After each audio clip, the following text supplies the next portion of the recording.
Hello viewers, আসসালামু আলাইকুম। কেমন আছো সবাই?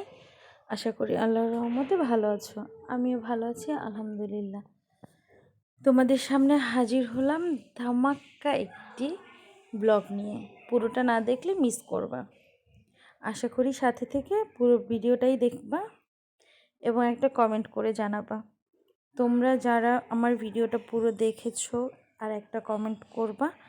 আমি অবশ্যই চেষ্টা করব তাদের চ্যানেলে যেয়ে তাদের ভিডিও দেখার, যদিও আমি আমার প্রায় সব বন্ধুদের ভিডিওই দেখে থাকি এবং কমেন্ট করি। আর তোমরা কমেন্ট করো ঠিকই, অনেকে ভিডিও দেখে লাইক করো না, প্লিজ একটা লাইক করে কমেন্ট করে দিবা। তো আমি হাজির হয়েছি এবার একটি বিয়ের ব্লগ নিয়ে। আমি আমার এক ভাড়াটিয়ার বিয়ের দাওয়াতে গিয়েছিলাম, সেটাই তোমাদের সাথে আজকে শেয়ার করব। কেমন লেগেছে আমাকে অবশ্যই কমেন্ট করে জানাবা। তো যেহেতু শুক্রবারে বিয়েটা ছিল, জুম্মাবার তো সবাই নামাজ পড়তে গিয়েছিল, আর আমি একটু আগে আগেই চলে গিয়েছিলাম। জাইফার শরীরটা এত ভালো না যে আগে আগেই চলে আসবো, বেশ গরম পড়ছিল। যেহেতু সবাই নামাজ পড়তে গেছে, বউ এখনও পার্লার থেকে আসেনি, মোটামুটি জায়গাটা খালিই ছিল, একটা সেন্টারেই বিয়ে হচ্ছিল। তো আমি কিছু ওদেরকে দিয়ে কিছু ছবি করালাম, ভিডিও করে নিলাম। জিসান জাইফা ওরা খুব স্টাইল করে ছবি করলো, সেটা তো তোমরা দেখতেই পাচ্ছ। জাইফার শরীরটা খুব একটা ভালো না, ওর ঠান্ডা লেগেছে, জ্বরও আসছে। এটার জন্য চেয়েছিলাম যে আসবো না, তবে উনি অনেক বছর ধরে বাসায় ভাড়া থাকে আমাদের, অনেক করে বলেছে, সকালেও ফোন দিয়েছে, না এসে আর পারলাম না, চলেই এলাম। আর তাও ওনাদের জন্য যতটা এসেছি, তোমাদের জন্য কিন্তু তার থেকে বেশি এসেছি, কারণ তোমরাও দেখো যে আমাদের এখানের বিয়েগুলো কেমন করে হয়। মোটামুটির মধ্যে অনুষ্ঠানটা খারাপ হয়নি, ভালোই হয়েছিল। দেখো, ভালোই বলা যায় সব কিছু মিলিয়ে। তোমরা নিশ্চয়ই বর বউ দেখার অপেক্ষায় আছো, সেটার জন্য আরেকটু ওয়েট করতে হবে, যে কারণ বউ পার্লার থেকে আসার আগেই আমার খাওয়া দাওয়া সব কমপ্লিট হয়ে গেছে। আমার খুবই তাড়া ছিল, যেহেতু জাইফার শরীর ভালো না, আর প্রচণ্ড গরম পড়ছিল। বাসায় ফেরার পরে এখানে অনেক ঝড় বৃষ্টি হয়েছে, সেই গরমটাই ওখানে পড়ছিল। সেন্টারে সব কিছুই ভালো ছিল, অনেক জায়গা ছিল, সব ঠিক আছে, বাট এসি ছিল না।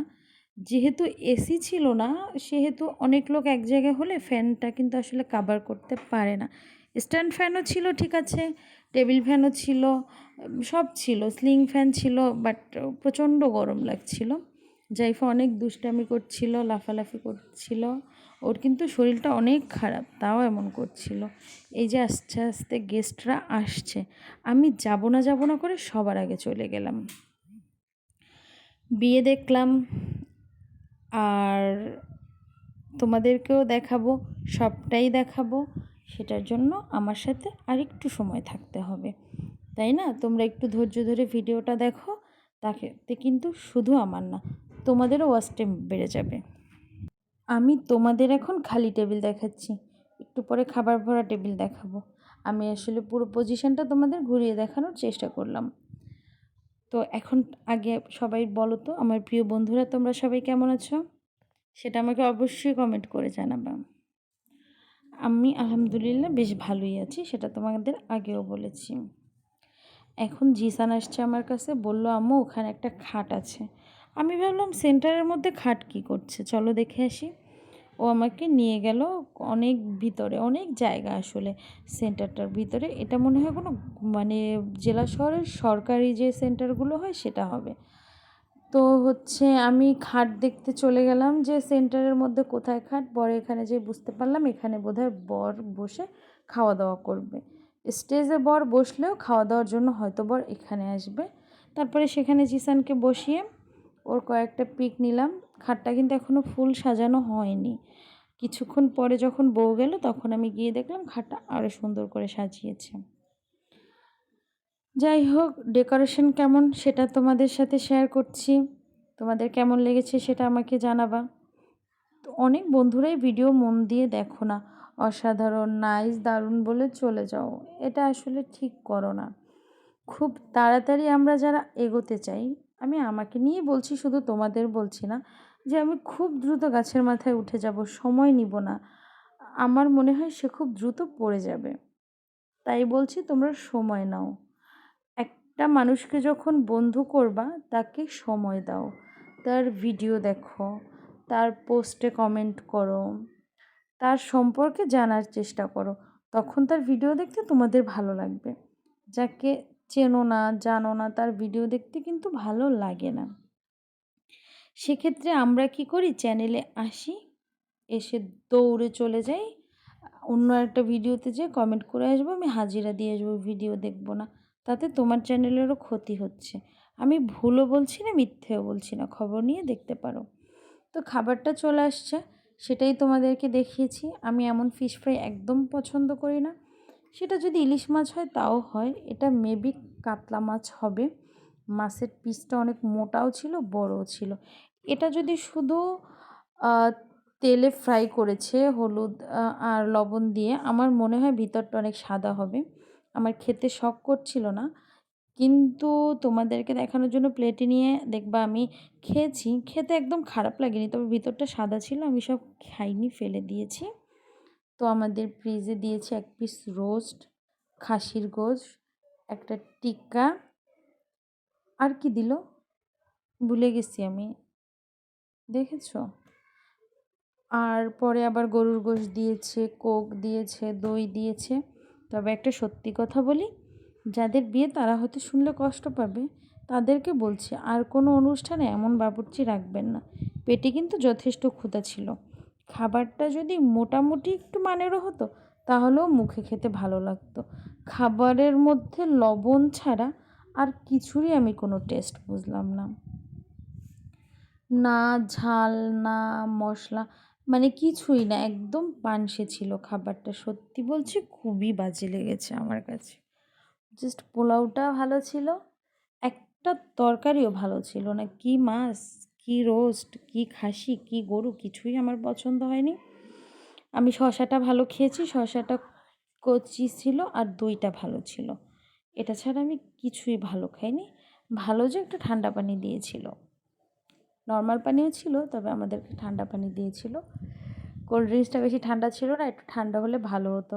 আমি কি করেছি জানো, কোনো মতে খেয়ে দৌড়ে বের হয়ে আগে আমরা ঠান্ডা লাচ্ছি, তারপরে হচ্ছে খুব বেশি ঠান্ডা দেখে আরও কিছু লিচি ড্রিঙ্ক, এগুলো নিয়ে খেয়ে তারপরে গাড়িতে উঠেছি। অনেক গরম লাগছিল।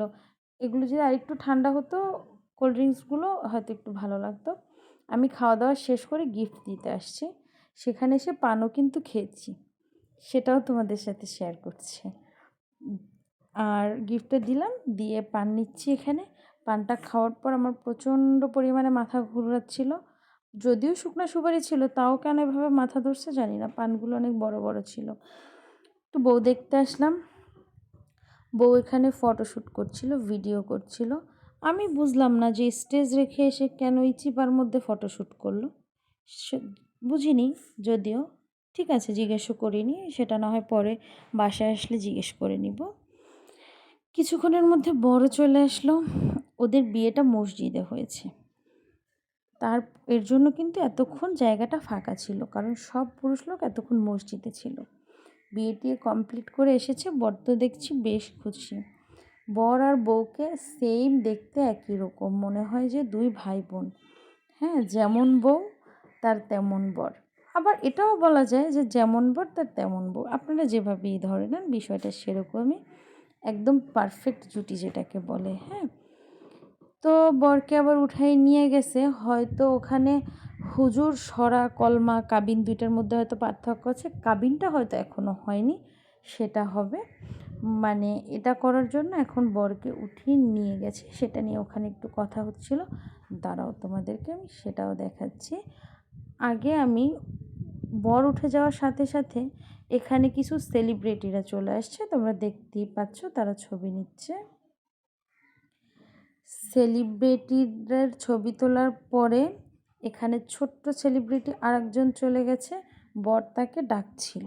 হ্যাঁ, বউয়ের ভাই, সে তাকে ওখানে দেওয়ার বারবার চেষ্টা করছিল, কিন্তু জাইফা বরের কাছে যাবেই না, কারণ সে তাকে চেনে না, সেখানে সে যাবে না। তারপরে বরের ভিডিও করলো। এবার বরের পাশে আরও কিছু সেলিব্রিটিরা বসেছিল ছবি তোলার জন্য, তাদেরকে উঠাই দেওয়া হলো। হ্যাঁ, মানে আমি বুঝলাম না রে ভাই, তোরাও তো বিয়ে করবি, তোদের কী দরকার আর একজনের পাশে গিয়ে ঠেলে ঠেলে বসে ছবি তোলা? সে তো কোনো নির্বাচনে নামছে না। যাই হোক, সেটা তাদের ব্যাপার। এই যে এখানে হচ্ছে মেবি কাবিন হচ্ছে, ওরা একটু কথা বলছিল, আমি সেটা দেখি বের হয়ে চলে আসছি। আমার বাবা কাবিনের দরকার নেই, এখন আমি বের হয়ে চলে যাচ্ছি।